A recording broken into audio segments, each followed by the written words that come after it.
எதிர்மறையாகவே தொடர்ந்து சிந்தித்தல். உங்க பெட்ரூம்ல எழுதி வச்சுக்கோங்க. எதிர்காலத்தை பத்தி எதிர்மறையா சிந்திக்கும் போது சும்மாதானே இருக்கிறோன்னு வீட்டெல்லாம் இடிச்சிட்டு இருக்கிற வேலையை பண்ணிட்டு இருக்கீங்க. இந்த உதாரணம் கரெக்டா புரியும் பாருங்க உங்களுக்கு. சும்மாதானே இருக்கிறோம் அப்படின்றதாக இருக்கிற 10 பசுமாடு எடுத்து கழுத்தை வெட்டுறது, சும்மாதானே இருக்கிறோம் அப்படிங்கிறதுக்காக. தமிழ்ல ஒரு பழமொழி தெரியுமா? வேலையத்தான் அமட்டேன் என்ன அடுத்தனா இல்ல அதான் கரெக்ட். பொண்டாட்டித்துல ஒரு நாள் தானே கிடைக்கும், 2வது நாள் என்ன பண்ணுவான்? 2வது நாள் என்ன பண்ணுவான்? அந்த பக்கம் ஓடி இருந்த பூனையை பிடிச்சி சரசம். 3வது நாள் அதுவும் கிடைக்காததுனால கிடைச்சதெல்லாம் சரிக்க ஆரம்பிச்சானா. அதே மாதிரிதான் நம்ம மனசு. வேலையத்த மனசு கிடைச்சதெல்லாம் அழிக்க ஆரம்பிச்சிருமா. அதனால தெரிஞ்சுங்க, வாழ்க்கையிலே உணவு உண்ண எப்படி கற்றுக்கொள்கிறீர்களோ அந்த மாதிரி அடிப்படையாக கற்றுக்கொள்ள வேண்டியது மனத்திற்கு ஓய்வு கொடுக்கின்ற கலை. தேவைப்படும் போது உபயோகம் பண்ணிட்டு தேவையில்லாதப்ப ஆஃப் பண்ணி வைக்க முடியணும். இப்ப அந்த மனத்தை ஆஃப் பண்ணி வைக்கிற கலையைத்தான் நிர்விகல்ப சமாதின்னு சாமி சொல்றேன்.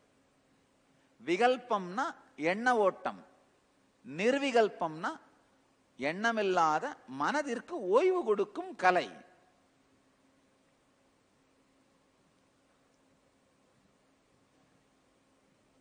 மனதிற்கு ஓய்வு கொடுக்கின்ற கலை, அதுதான் தீட்சை. நிர்விகல்ப சமாதின்னு சொல்றேன். அந்த நிர்விகல்ப சமாதிக்குள்ள நீங்க போறதுக்கான கலை தான் தீட்சைன்னு சொல்றேன். நல்லா புரிஞ்சுக்கோங்க. மனம் என்பது தொடர்ந்து உங்களால் கட்டுப்படுத்த முடியாமல் இயங்குமானால் எதிர்காலத்தை சீரழிக்கும். எத்துணை வலி வேதனைகள் வந்த பிறகும் கட்டுப்படுத்த முடியவில்லை என்றால் தன்னைத்தானே அழித்துக் கொள்ளும் தற்கொலையாக மாறும். இல்லை, இப்ப இந்த 2 கையில வெயிட்டை கொடுத்துட்டு பண்ணிட்டே இருக்கிறீங்க, இதை மட்டும் தான் கத்துக்கிட்டீங்க, ஆனா இதை நிறுத்த கத்துக்கல. அப்ப என்ன ஆவீங்க நீங்க? கடைசியில இதனால தற்கொலையில தான் போய் முடியும். இப்படியே பண்ணிட்டு இருந்தீங்கன்னா 10 நாள் ஆச்சுன்னா அதுக்கப்புறம் என்ன ஆகும்? மயக்கம் வந்து கீழே விழ வரைக்கும் அதான வழி. அதே மாதிரிதான் உங்க மனமும். பல நேரத்தில் நீங்க பார்க்கலாம், ஓவரா ஓடி ஓடி ஓடி ஓடி சிந்திச்சு சிந்திச்சு சிந்திச்சு சிந்திச்சு அந்த கவலை சம்ஸ்காரங்களை அடுக்கி அடுக்கி அடிக்கிங்கயா.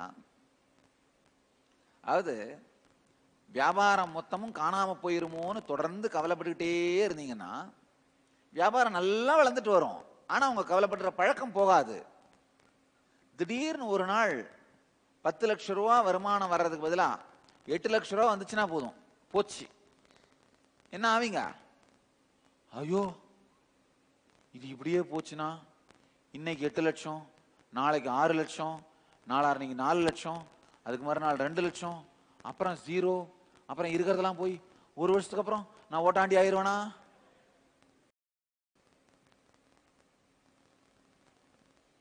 நல்லா புரிஞ்சுக்குங்க.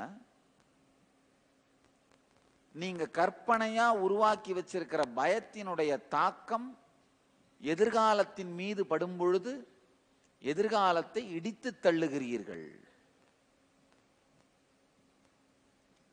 எத்தனை பேர் இந்த மாதிரி ஒரு சின்ன விஷயத்துக்கே உடைஞ்சு போய் அப்புறம் என்ன ஆகும்?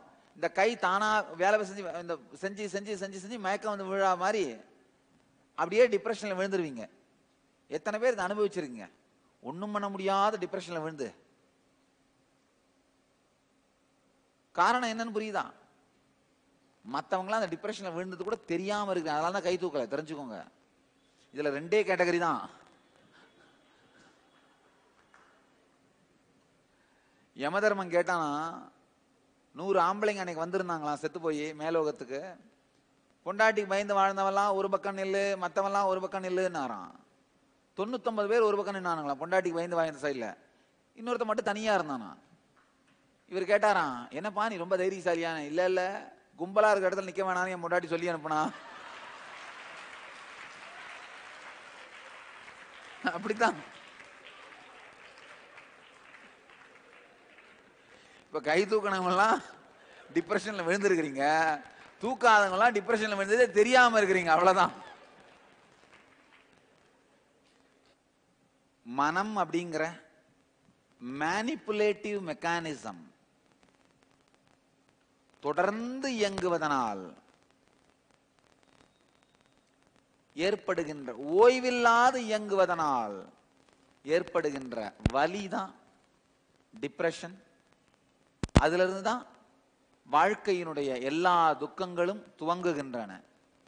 நல்லா தெரிஞ்சுங்க. டிப்ரெஷன்ல மட்டும் தயவு செஞ்சு எந்த முடிவும் எடுக்காதீங்க. டிப்ரெஷன்ல நீங்க எடுக்கிற முடிவு எல்லாமே பேய் நேரடியா உங்களுக்கு சொல்லி கொடுத்து நீங்க எடுக்கிற முடிவுகள்.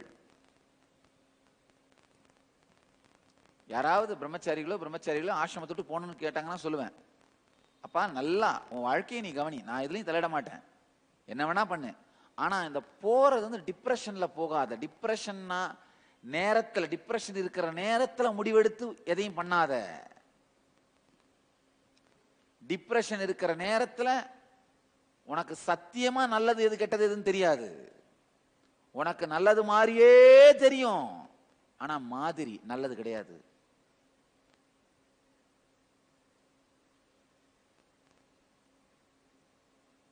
எவ்வளோ பெரிய நல்ல முடிவுன்னு நீங்க நினைச்சீங்கன்னாலும் தயவு செஞ்சு டிப்ரெஷன் இருக்கும்போது எடுக்காதீங்க. டிப்ரெஷன் நேரத்தில் நீங்க எடுக்கிற எந்த முடிவாக இருந்தாலும் மேலும் மேலும் மாளாத பெருந்துக்கத்திற்குள் எடுத்து சென்று உங்களை சாய்க்குமே தவிர அதிலிருந்து நீங்க மீண்டு வரவே முடியாது. எந்த பெரிய முடிவுகளையும், வாழ்க்கையில் எடுக்கிற எந்த பெரிய முடிவு, பல பெரிய முடிவுகள் நீங்க எடுத்துட்டு இருப்பீங்க. கல்யாணம் பண்ணிக்கலாமா வேணாமா, இல்லை யாரை கல்யாணம் பண்ணிக்கலாம், எங்க வீடு கட்டலாம், எந்த வேலைக்கு போகலாம், எந்த ஊர்ல செட்டில் ஆகலாம், இந்த மாதிரி குழந்தை பெற்றுக்கலாமா வேண்டாமா, குழந்தைய எந்த ஸ்கூல்ல சேர்க்கலாம், எப்படி வளர்க்கலாம், பல பெரிய முடிவுகளை எடுத்துக்கிட்டே இருப்பீங்க. எந்த முடிவையும் எக்காரணம் கொண்டும் டிப்ரெஷன்ல எடுக்காதீங்க. அதே மாதிரி டிப்ரெஷன்ல யாரை பற்றியும் எந்த கருத்தையும் முடிவாக்காதீர்கள். டிப்ரெஷன்ல இருக்கும் பொழுது அப்பாவையோ அண்ணனையோ தம்பியையோ மனைவியையோ கணவனையோ யாரையாவது வில்லனாக்கி பார்க்கணும்னே மனசுக்கு தோணும். எல்லாத்துக்கும் இந்த தருதரம் பிடிச்சவன் தான் காரணம், எல்லாத்துக்கும் இவளை கல்யாணம் பண்ணதுதான் காரணம் நமக்கு தோணும். சில நேரத்துல இவ வீட்டுக்குள்ள காலடி எடுத்து வச்சா வந்துதுரா சனிய,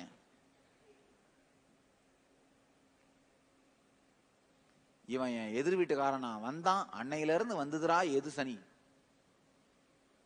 அதாவது யாரையாவது ஒருவனை வில்லனாக்கி பார்ப்பதற்குத்தான் உங்களுடைய மனதோட டிப்ரெஷன் முயற்சி செய்யும். தன்மையை திரும்பி தேடும் தன்மை வரும்போது மன உளைச்சல் காணாது போகும். இது வந்து லா, இது சட்டம். அதனால மன உளைச்சல் என்ன பண்ணும், தன்னை காப்பாத்திக்கணும்னா முன்னிலை படற்கையின் மீதே உங்கள் முழு கவனத்தையும் வைத்திருக்கும். இவன் ரவுடி, இவன் திருடன், இவன் புறம்போக்கு, இவன் முள்ளமாரி, இவன் முடிச்சவிக்கி, எல்லார் மீதும் கை காட்டும் மனம். ஆனா தன்மையை சந்தேகிக்கப்படவே அனுமதிக்காது. இதுல இந்த பிரச்சனையில நான் ஏதாவது பங்களிச்சிருக்கனா, அதை மாத்திக்க முடியுமா அப்படின்னு தன்மையை தேடும் தன்மையை மட்டும் அழித்து முன்னிலை படற்கை முன்பாகவே வைத்திருக்கும். அதுதான் மன அழுத்தம், அதுதான் டிப்ரெஷன். திருவண்ணாமலைக்கு பக்கத்துல பூண்டின்னு ஒரு கிராமம் இருக்கு. கலசபாக்கம்னு ஒரு சின்ன ஊரு. அங்க ஒரு சுவாமிகள் இருந்தாங்க, பெரிய மகான், பூண்டி சுவாமிகள்னு பேரு. கலசபாக்கம் ஆத்து சுவாமிகள்னு சொல்லுவாங்க. சாமி உடம்பால அவரை பார்த்ததில்ல, பிசிக்கலா பார்த்ததில்ல, ஆனா பெரிய மகான்றதால ஞான சக்தியில தரிசனத்துல சின்ன வயசுல காட்சி கொடுத்திருக்காரு. நான் பிறக்கிறதுக்கு முன்னாடி என்னுடைய தாயார் வந்து அந்த சுவாமியை